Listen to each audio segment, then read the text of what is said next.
Let the words of my mouth and the meditation of my heart be acceptable in thy sight, O Lord, my strength and my Redeemer.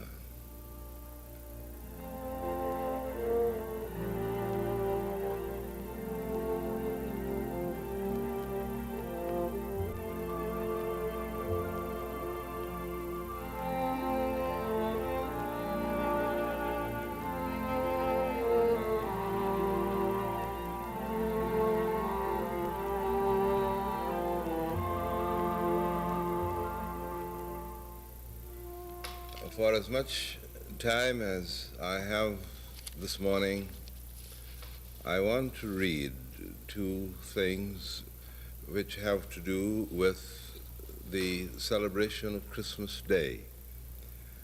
The first is a clipping which comes from McCall's magazine. It appeared as the Christmas editorial on that magazine last year, written by the editors.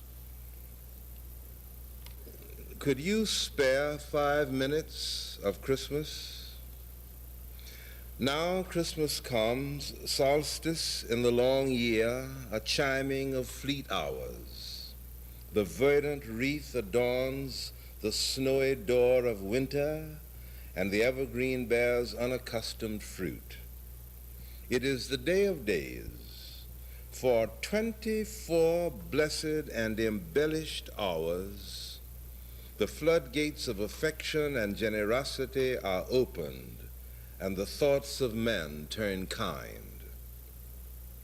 For 24 hours, some special benison descends on fellow hearts. For eyes that will see, the sometimes gloomy landscape of the material world makes way for far horizons of the Spirit, where all things are possible. For ears that will hear, there are voices that speak with the tongue of angels. Of all the gifts of Christmas, the gift of the very day, 1,440 minutes, is at once the most precious and the most common. It is a gift bestowed on all, young and old, high and low, just and unjust, wise and foolish, ill and well. And the use we make of it may enrich us beyond dreams of avarice, or render us poor indeed. Could you spare 5 minutes of Christmas to embrace its honest meaning? Could you spare 5 minutes to give a soft answer? Turn the other cheek? Do unto others as you would be done by? Could you spare 5 minutes to protect the weak, defend the persecuted, comfort those who mourn, and love your neighbor as yourself? Could you spare 5 minutes to feed the hungry, invite the stranger, cherish the child? Could you spare 5 minutes to tender mercy, give without hope of receiving, and forgive those who know not what they do? Could you spare 5 minutes to cast out fear, choose between good and evil, and let your light shine? Could you spare 5 minutes from 1,440 to take the glibness out of peace on earth, goodwill to men? So now Christmas comes, and with it again the age-old opportunity to begin anew, to reach at least slightly beyond the confining boundaries of self, to emerge from concerns determined by greed and prejudice, to depart the cheerless abode of cynicism and disdain, to cease the aimless drifting towards paths of ease. Could you spare 5 minutes to care? Whatever disillusion and confusion beset our life, it is ineradicably written that the future belongs to the pure in heart. 5 minutes, 5 minutes, 5 priceless, quickly passing minutes could change the world.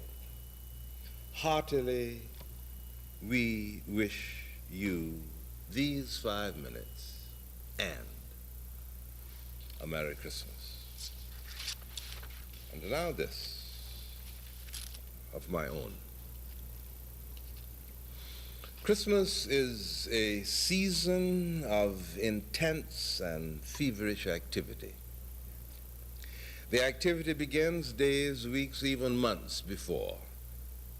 This activity is not merely limited to those in merchandising and advertising, but it involves all who have services to sell or to give away. We are prepared to go all out in what we call the Christmas spirit, making the extra contribution to our favorite charity, putting the extra dollar in the Christmas envelope if we go to a church, giving some money for the Christmas dinner put on by the Salvation Army, getting out old toys or old clothes so that they may be shared with the skinned and cast down. Christmas is a season of intense and feverish activity. The contagion of the season extends in other ways, more personal and intimate.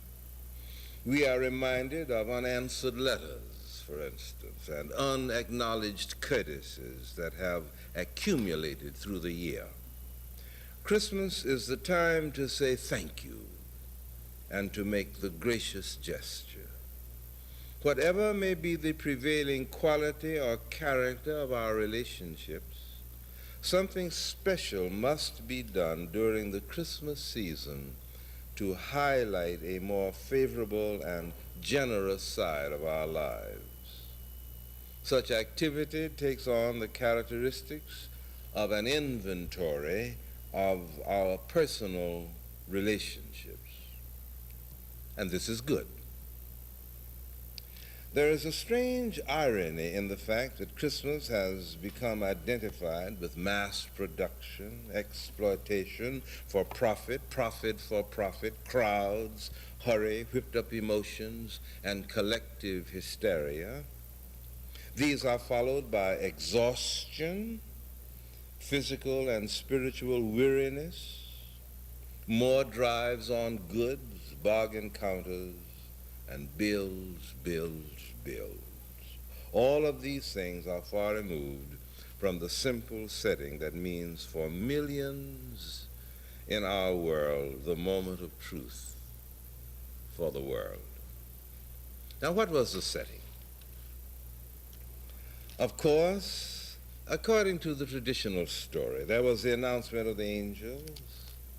There must be always remaining in every man's life some place for the singing of angels, some place for that which is breathlessly beautiful, and by an inherent prerogative throwing all the rest of life into new and creative relatedness, something that gathers up in itself all the freshets of experience from drab and commonplace areas of living and places in one bright light of penetrating beauty and meaning, then passes. The commonplace now is shot through with new glory. Old burdens become lighter. Deep and ancient wounds lose much of their old hurting.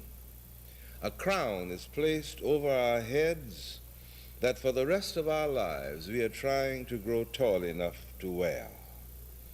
Despite all the coarseness of life, despite all the harsh discords of life, life is saved by the singing of angels. May this Christmas season then, this Christmas day, be for each of you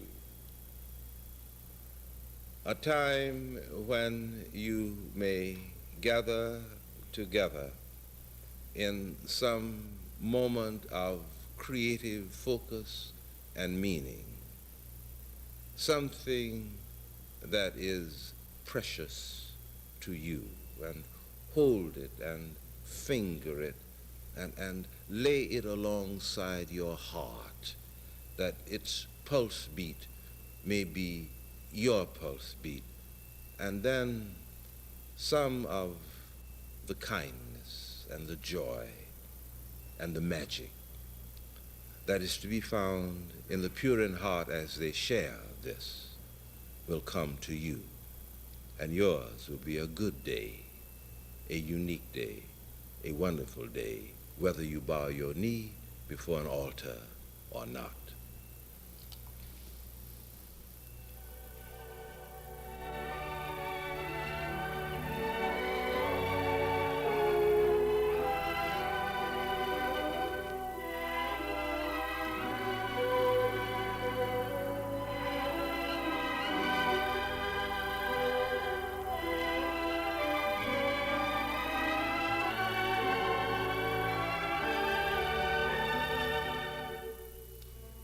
Let the words of my mouth and the meditation of my heart be acceptable in thy sight, O Lord, my strength and my Redeemer.